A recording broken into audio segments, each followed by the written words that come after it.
house. I love it. That's awesome. It should be good. Okay. I call to order at 6:00 p.m. this November 12th, 2020 meeting of the Moab City Planning Commission. First item is citizens to be heard. Summer, do we have anyone citizen to be heard? I do not have anything. Okay. Item number 3, action item.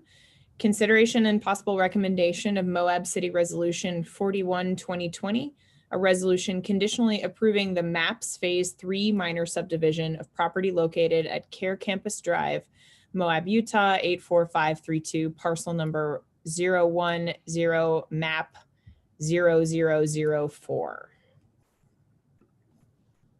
All righty, I can take it from there.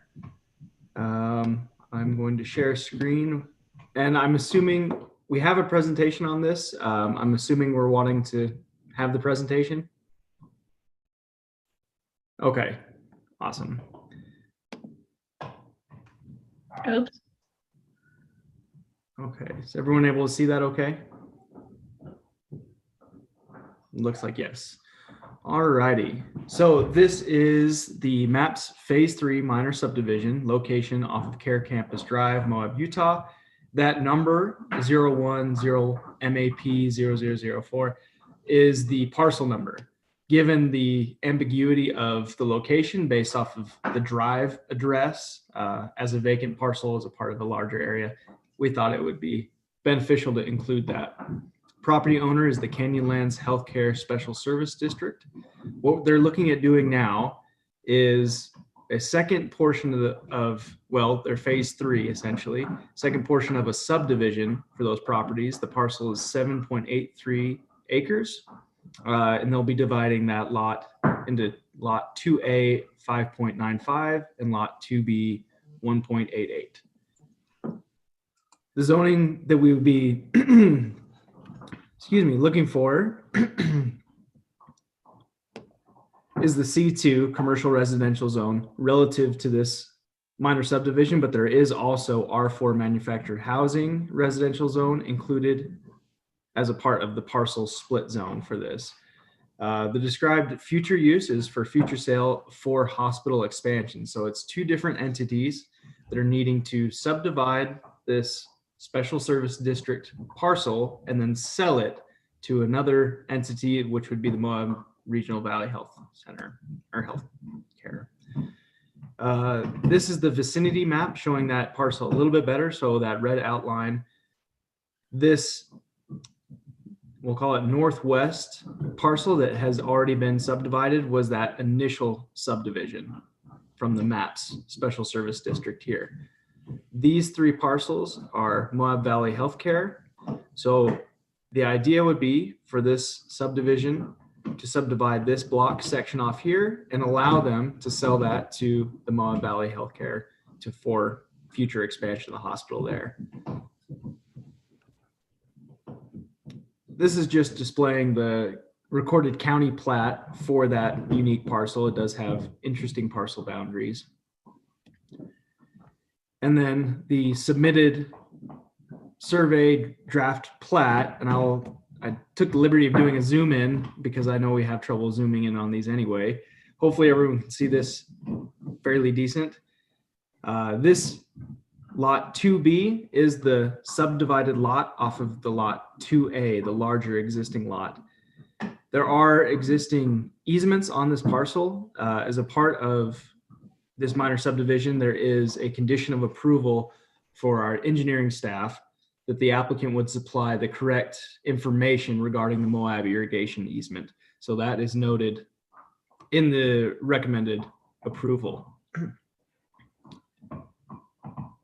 And again, part of this narrative for the folks wanting to subdivide this is just an opportunity for them to organize the land in that larger healthcare campus.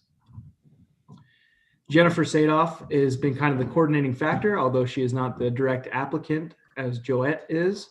But Jen Sadoff is the representative from the hospital who's been essentially helping to coordinate all the efforts so that the Canyonlands special service district doesn't have to go through those in order to make this sale. So really a pretty straightforward minor subdivision. One additional clarification change we'll need to make, and you can see it in this slide here, is that we were moving this item onto the agenda before we had a resolution number determined. So the new resolution number is 45-2020, not 41-2020. So that will be needed to be made at the time of recommendation, when we move for approval and recommendation. But that's really my quick presentation. I will stop sharing screen and we can open up discussion if you'd like. And I yield the rest of my time. Thanks.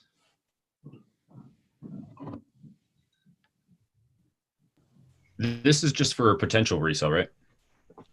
Correct. It's yeah, there's no immediate development being considered on the lot, but it is more of an imminent sale where it is part of an organized land exchange that will be going on in the future. So it's currently C2, what's being parceled off, or it's currently R4? Sorry, I don't have my multiple screens I normally have. So Sure. I'll go back and share screen to clarify that, the split parcel.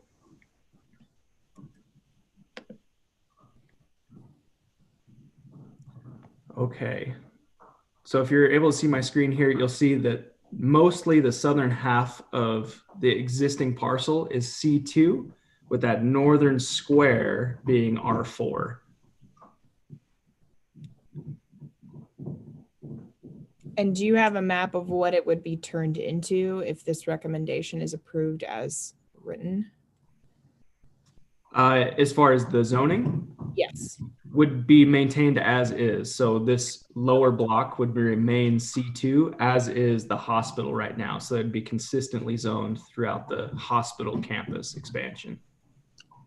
So it just whacks that, it just creates a line right there. Impact the zoning at this point, and they should be able to move forward within the C2 zone. So it's currently R4, but it would be subdivided off as C2. Okay. no, it's So- currently The C2. way this is shown is quite confusing.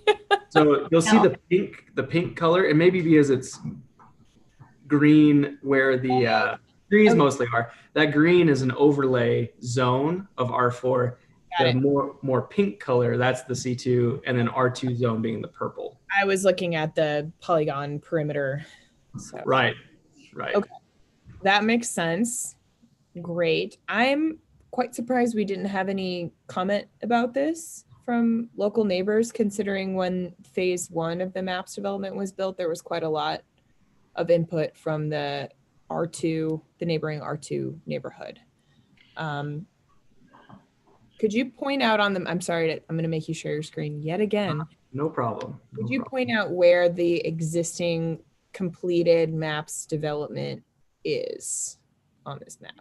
Yeah, so it is, again, separate from the subject parcel that we're discussing, but it's this quadrant of R4 right there. So that extension of the street runs all the way through that section. This is public right-of-way, and they're closing this. This is not meant to be connected at this time. Okay, great. Thank you, Corey. Why would that be closed, and why wouldn't it just go all the way through right now? Is that because just not needed, or? I don't know if I can specifically answer that. Nora might have a suggestion. I think that they don't want it to impact the neighbors, so they don't want to create a shortcut into the residential neighborhood. At least that's what I do. Gosh, this was before I was on planning commission, but I remember when they had a public hearing about the first phase of the development, there was a lot of concern from the neighbors over on the Park Drive, that it would become, a cut through, so folks could avoid the slower speed section by HMK and the rec center and could just get right over to 500 West if they went through the neighborhood there. I don't know if that determined anything about what ended up happening, but that was definitely an initial concern from the neighborhood. If you've been over that area, they've placed landscaping large boulders in the break there, because I know there was kind of an open area where folks were going through, and police enforcement was having issues with that. So they put big boulders blocking that so there's no through traffic. I mean, I get it. I live over near the intersection of 400 North and 500 West, and Sundays are fun. So, yeah, if you right of way it, they will come is basically the moral of that story. Does anyone have any other questions for Corey or Nora about this recommendation? If not, we can entertain a motion and vote on it.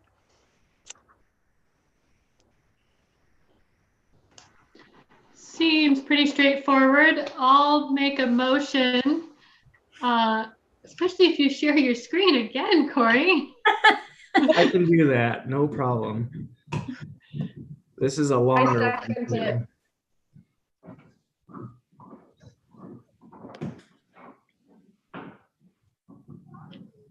Okay.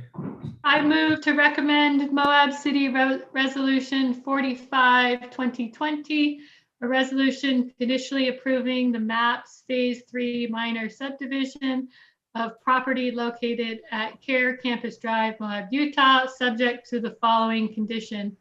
Do I have to read all that too? All engineering comments shall be addressed to the satisfaction of the city engineer prior to the city council approval or final recording of the plat.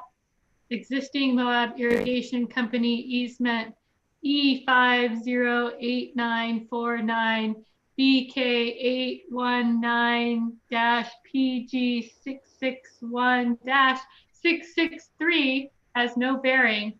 Distance between center line of the easement and northeast property line of lot 2B measured 27 feet, measured from PDF. Our records show that distance is a minimum 56 feet. Please show the bearings and distance of the easement, of this easement. Nice job, Jessa. Anyone want a second? And all you have to do is say second. You don't have to read it again. Second. I second that. Okay, I think Ruben beat you to it. So we have a second, a motion on the table and a second. Any discussion? All right, if not, Summer will let you roll call us through. Okay, Ruben, Aye. Luke, Aye. Jesso, Aye. Marianne, Aye. Kaya, Aye. Becky. Aye. There you go, motion passes. All right, nice work, everyone. Okay, next item, we have a discussion item on code compliance, and I assume that is why Mona is here with us this Yeah. Yeah. evening. So Welcome. let me tee this up a little bit. So code compliance is always tricky.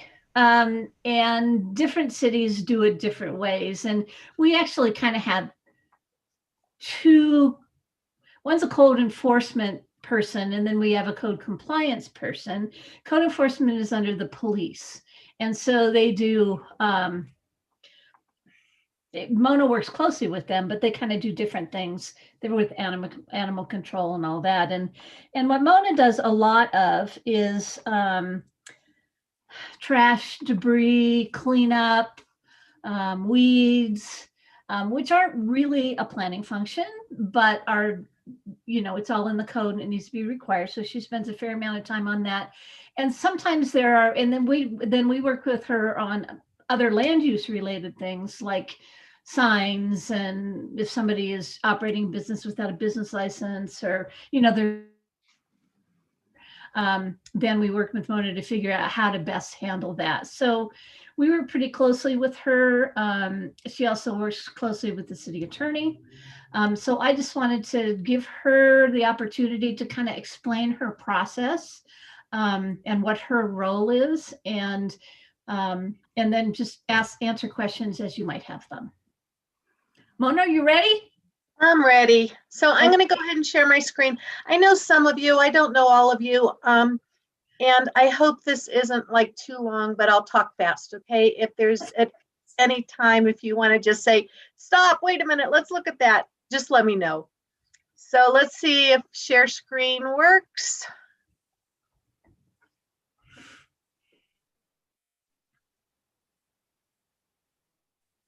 Ooh.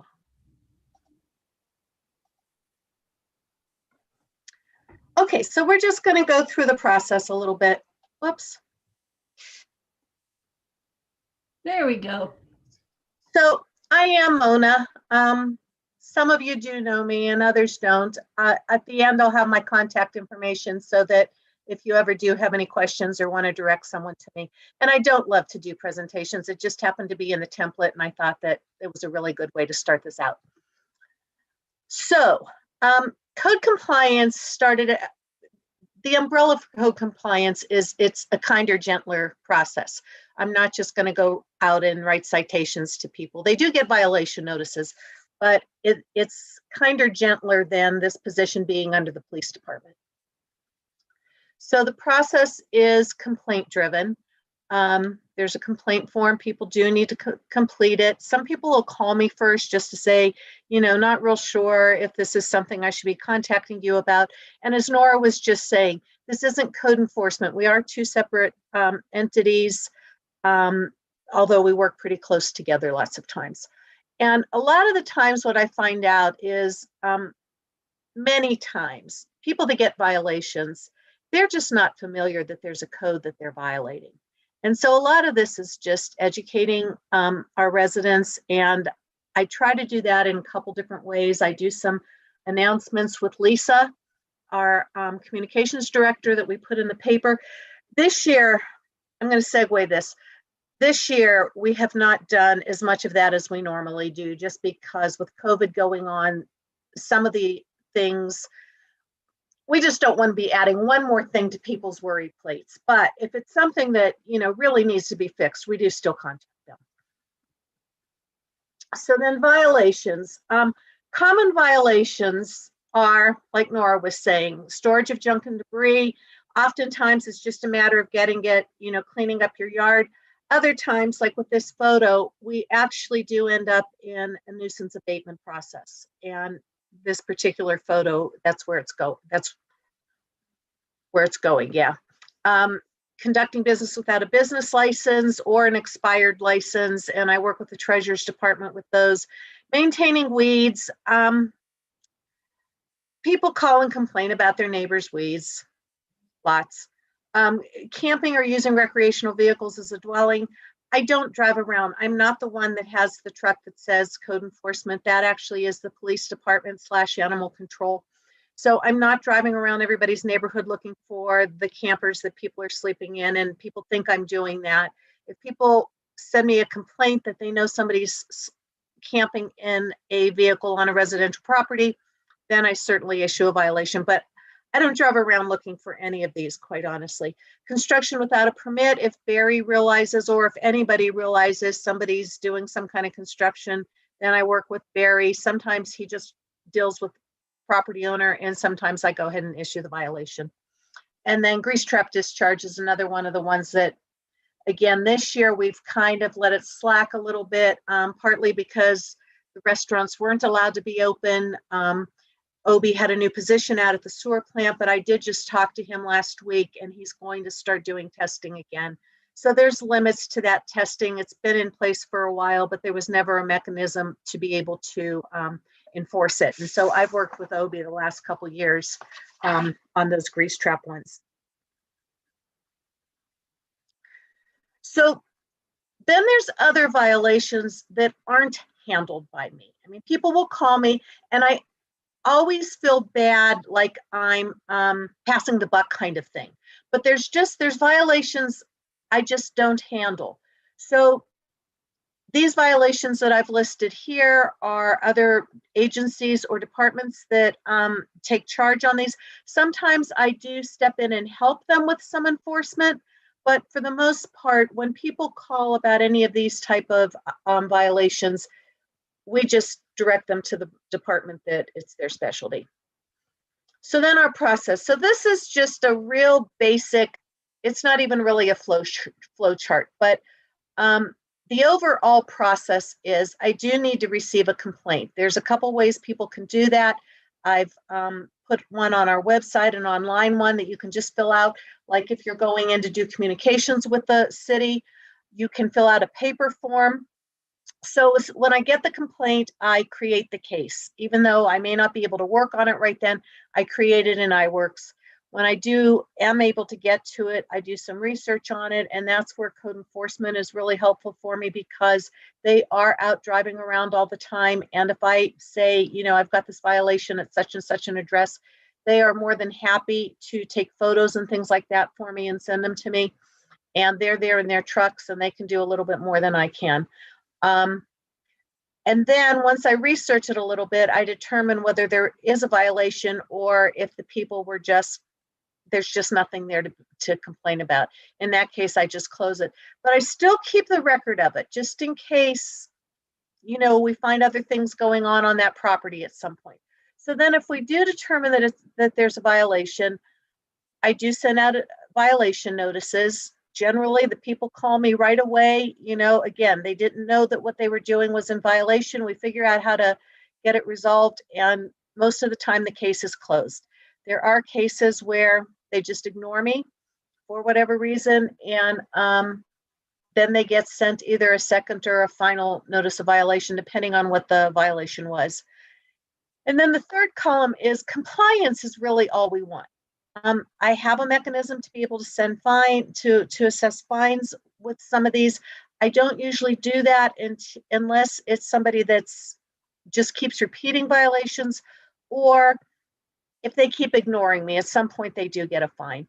And usually by that point, we're able to close a case. Every once in a while, I still don't hear from people, or they just, you know, ignore what it is that they told me they would do.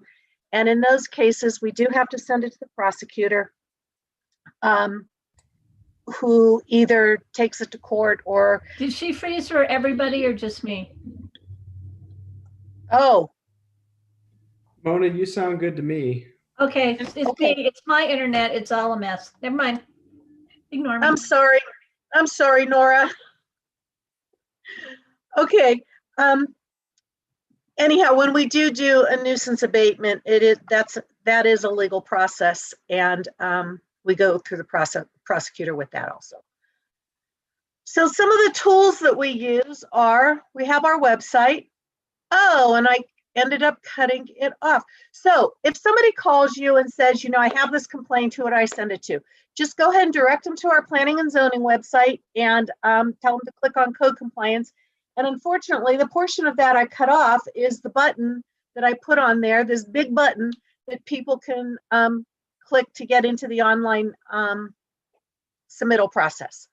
So that's a real easy way to direct people. I do have listed on there also what common violations are and what violations that other departments handle. That's just a copy of our online complaint form. It looks exactly like that. That's the paper one, but it's got all the same information. We need the property address, and the person making the complaint, we need their contact information. If for some reason the case does go to court and it requires a witness, only the person who filed the complaint could be that witness. I can't. So I haven't had to contact any witnesses. At one point, Summer and I were supposed to show up at court, and then we ended up not even having to do that. So it's not something that happens with every case.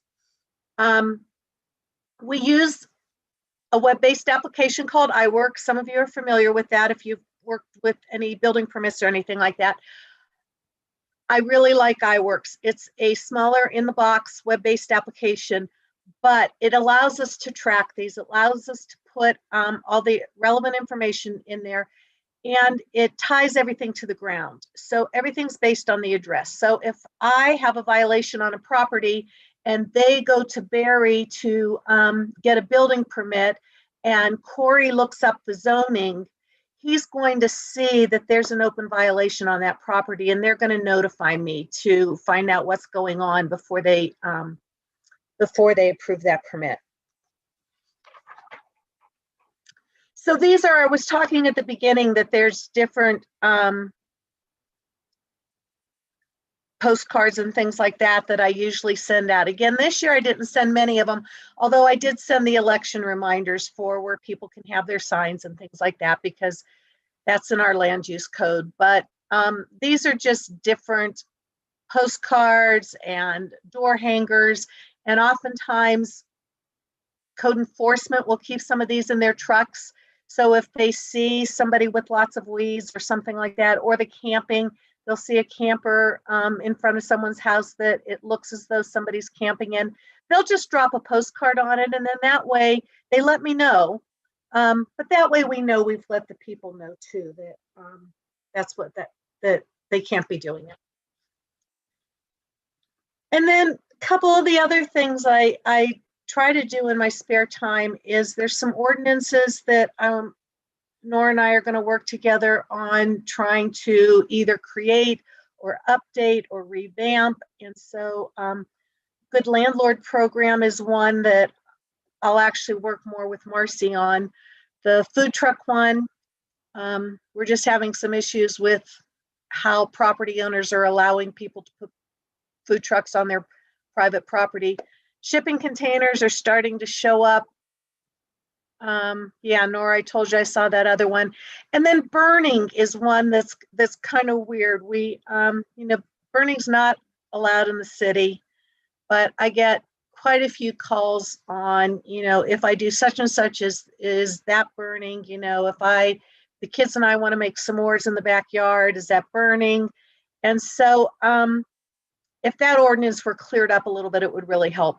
And then the other thing I really want to be able to do is in my office, when we all get back to work again, is create a board, just a literal board in there for resources for some of these people who do have violations, because a lot of them, especially the ones with a lot of junk in their yard, they just don't have the resources or know anybody who can help them either physically or financially to be able to be in compliance. And so I'd like to be able to have, business cards from people who do have legal businesses, for brochures if there's other people that can help them in other ways, and then just some handouts that would help them if they're doing some building or if they want to start a business, or just some kind of resources that would help them.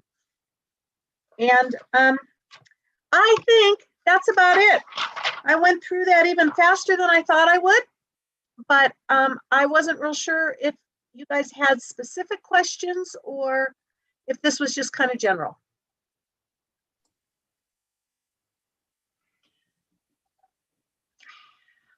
So, yeah, that's kind of in a nutshell what Mona does. There are things that neighbors might not like, but not everything is actually considered a violation. Unfortunately, we have to go by the code. There has to be a law. So we really do what we can, and it is mostly on a complaint basis. Mona drives around too, and all of us do, when we notice stuff, and we always try to do it. Our last resort is to go to court and take any kind of action. So even if they're making progress toward something, then we kind of give them a break, because, as long as they're moving toward it, but at some point when people just aren't getting things done, then we will resort to, more of a legal action. So, and Mona works really closely with our city prosecutor on those instances when it goes that far. So I don't know if you guys want to ask questions. No, I think I imagine, Mona, you work closely just by virtue of our weird city boundaries with the county as well. I'm sure you, at least 25% of what complaints you get probably are not actually in the city at a certain point. So, Kaya, most of them really are city related, and I'm the impressed county, with our zoning boundaries or our city they boundaries are so weird. There's that, I've received two now, one last week and one about a month ago. There's that weird little piece of property on the south end of town across the street from Maverick that, about a month ago, they're a city resident behind there was complaining about the brightness of the lights. And I just have to forward those things to the county because it is county property. And then I received another one on that same property this week, that they feel like it's just being used as a storage lot. And, I forward them to the county. I never hear anything back from the county. I know that the county, their compliance is there's not a person who actually does compliance. So it's more when they have time, they get to that kind of stuff. And they've never asked for any help on any of these. So, but you'd actually really be surprised. I really don't get that many from the county.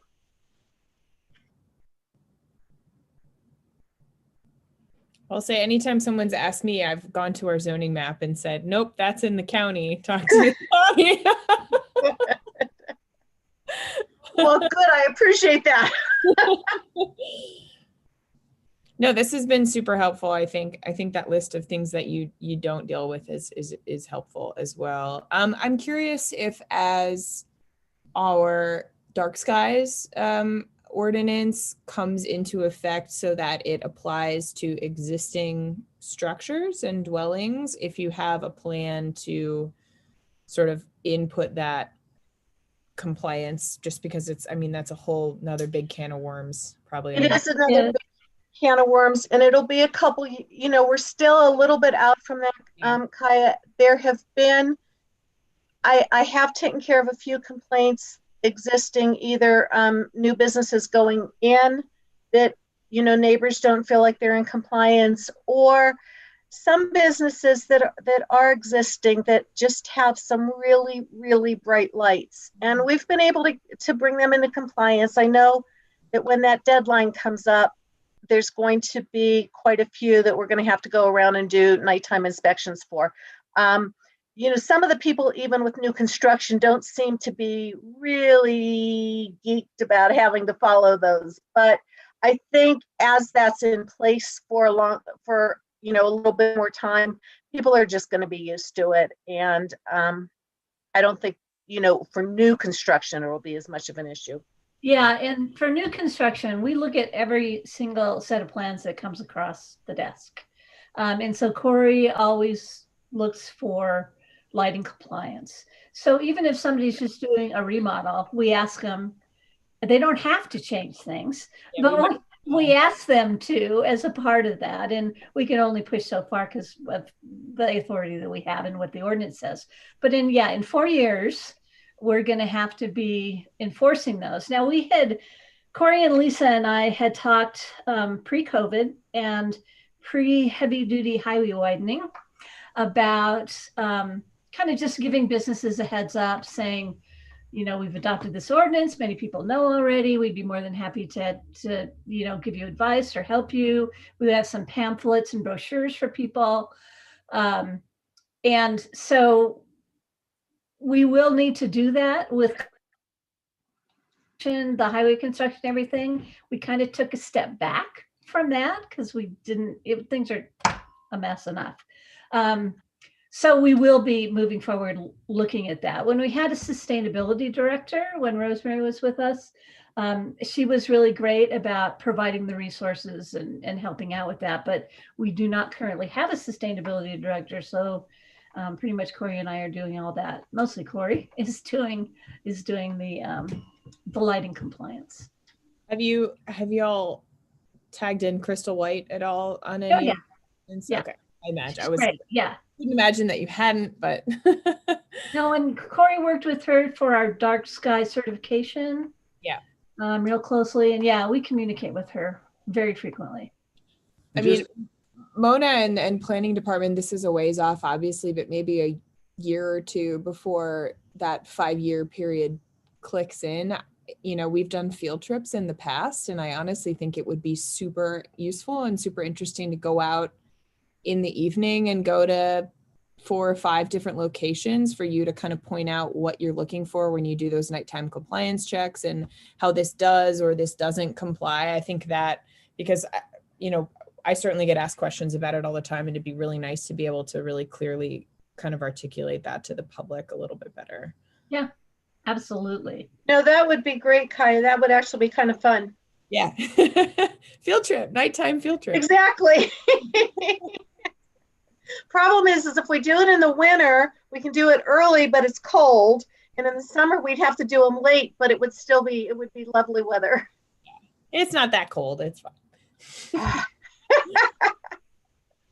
All right. Thank you so much, Mona. Does anyone else have any questions about co-compliance for Mona before we? I just had one quick comment, and it's sort of one of these things that I don't really think that we can do anything about it. I kind of understand why the system is working off of complaints.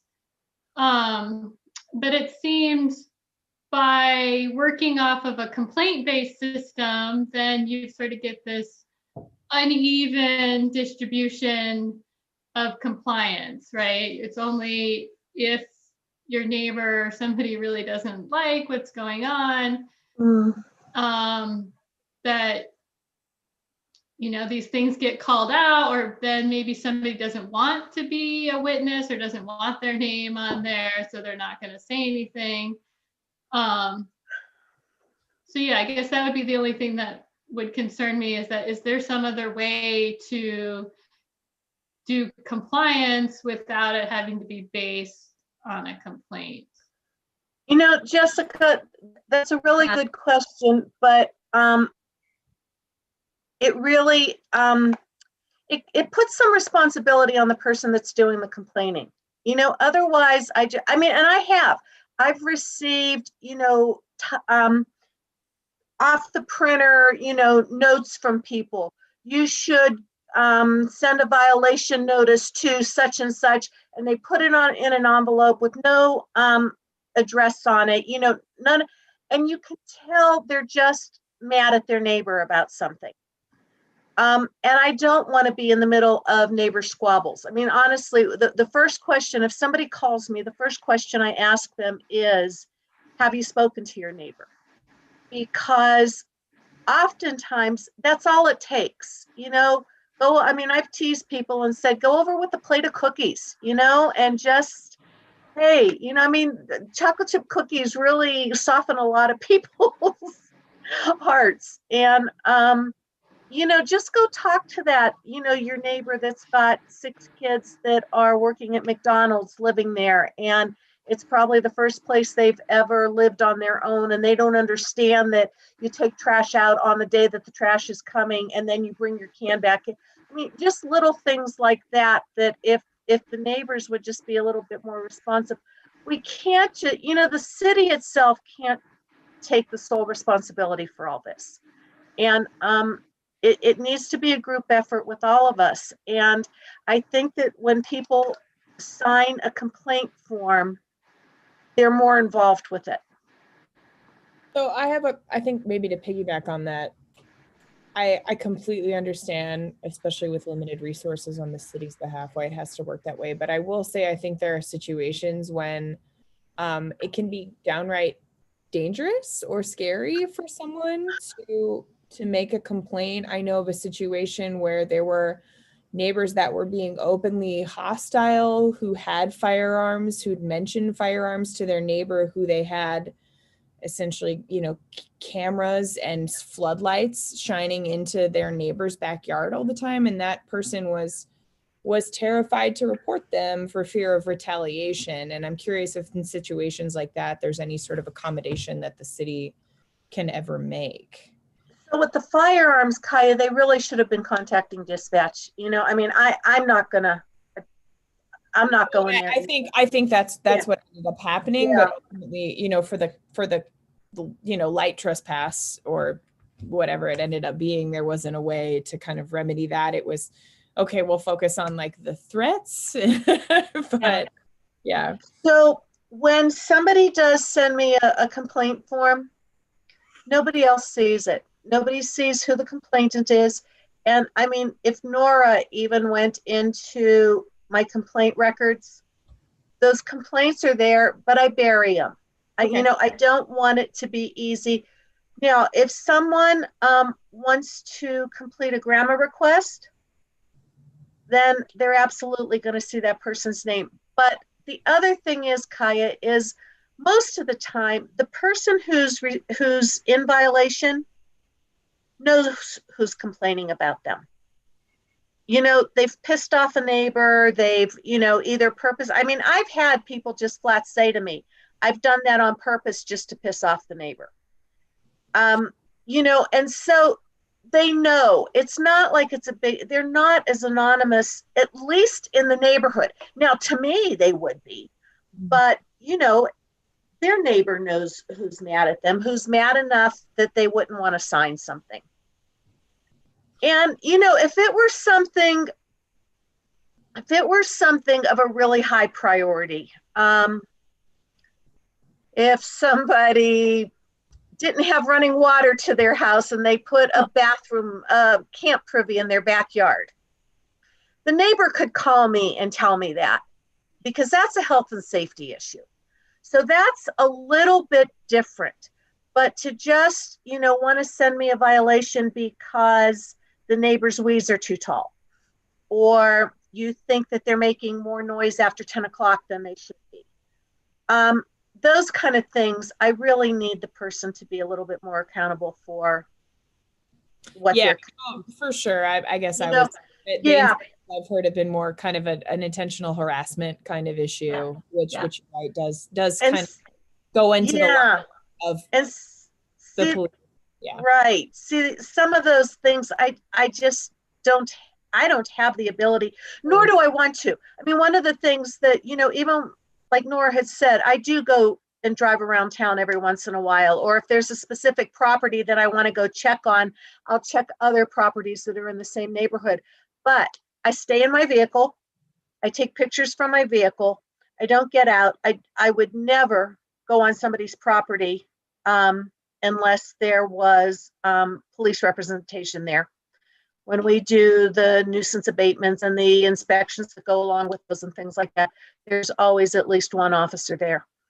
But we can't really enforce good behavior, unfortunately.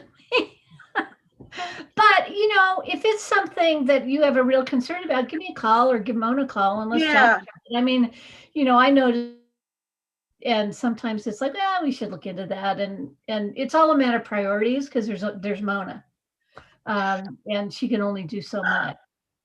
And that's very typical. We're lucky to have a code enforcement officer or code compliance officer at all. So thank you, Mona. That was a really, I think, super educational presentation. Anybody else have any questions before we let Mona go? Perfect. Thank you. Thank you so much. Thanks for inviting me. And please just feel free to give me a call if you've got any questions at all.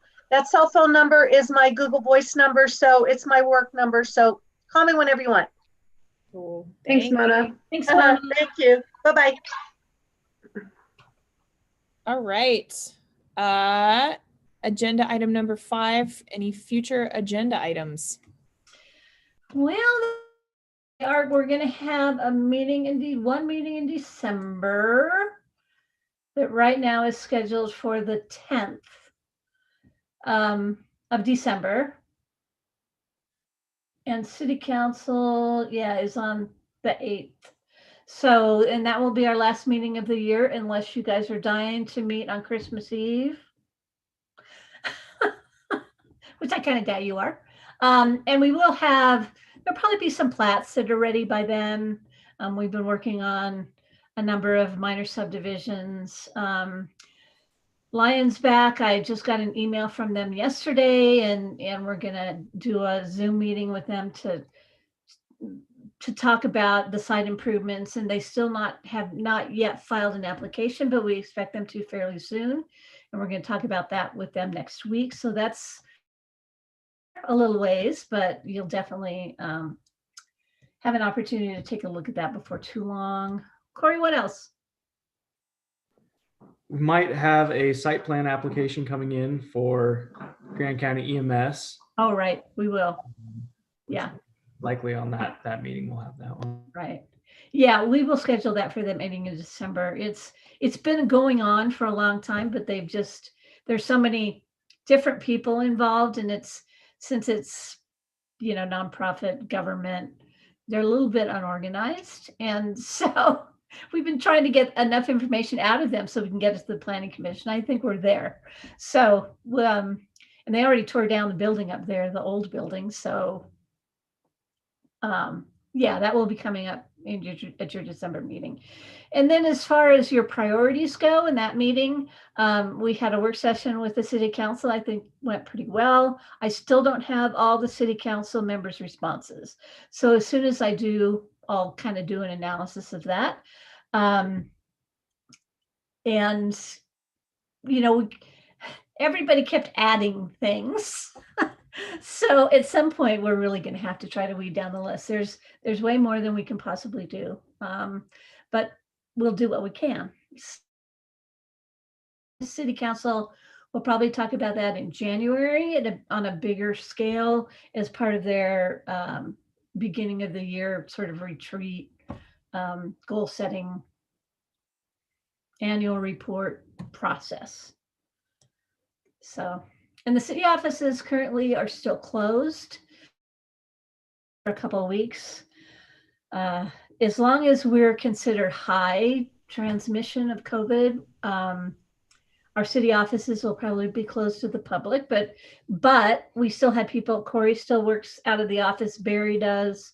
And there are a number of people who are at the office every day. The rest of us are working from home. And able to keep up with things that way. So what else? Anything else? Would the discussion about assured workforce housing? Oh, yeah. I don't know if we'll be ready for it by that meeting, but it's coming. We might.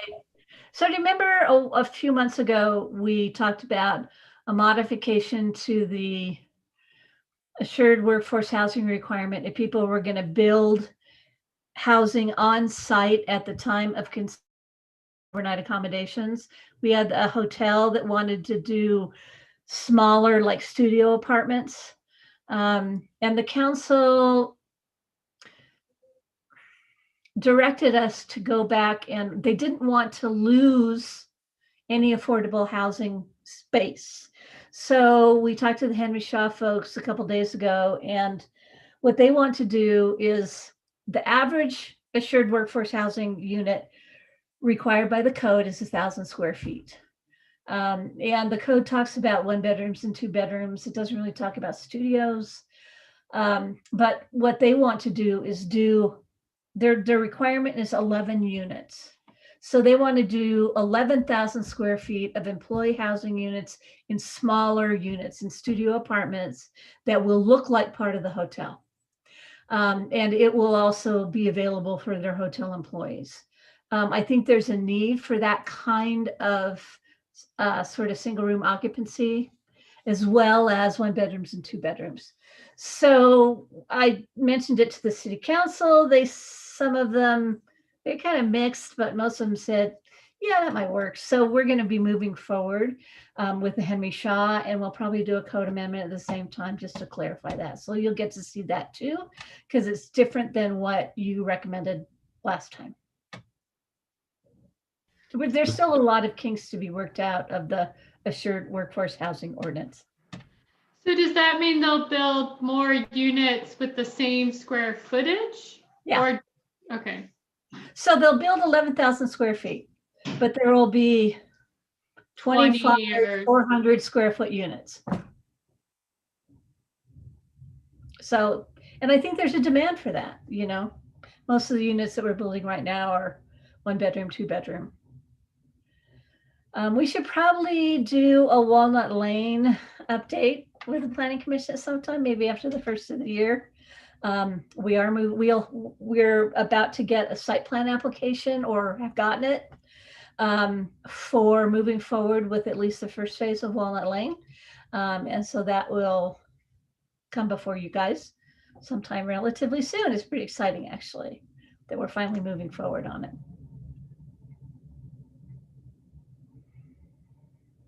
Anything else? Yeah, I listened to that city council meeting about Walnut Lane. That was pretty interesting. Yeah, it's an ongoing discussion. It's a tough decision. You know, it's hard to know what the best thing to do long-term for the city and the citizens are, and it's a lot of money. So, you know, like one or two of the council members were really concerned about just what we were getting ourselves into, and do we want to be affordable housing developers? And the rest of the council basically said, yes, we do. So regardless of what staff advises or anything, they are moving forward. And the target right now is still 80 units. Corey? Yeah. And the first phase would be 4 duplex units with a ground floor and then stairs up to a second floor. The ground floors, 4 of them would be handicapped accessible, and the top ones, you know, you'd have to go upstairs. And those are going to be modular and done by a group named IndieDwell. And that will at least provide some housing for the existing trailer folks that are in the very worst shape, and there are some that are in very rough shape. And then the next phase would probably be an apartment building with 30 some units. So our hope is that in the first 2 phases, we'll be able to relocate all those people. And so we can start on the other site improvements. But Caitlin can tell you all about it after the first of the year. Anything else? All right. Thanks, everyone. If that's it, I will adjourn this meeting at 6:51 p.m. Perfect. Thank you. Thanks, everybody, for showing up. Have a good few weeks, and we'll see you in December. Have a happy holiday at the end of the month. Yeah.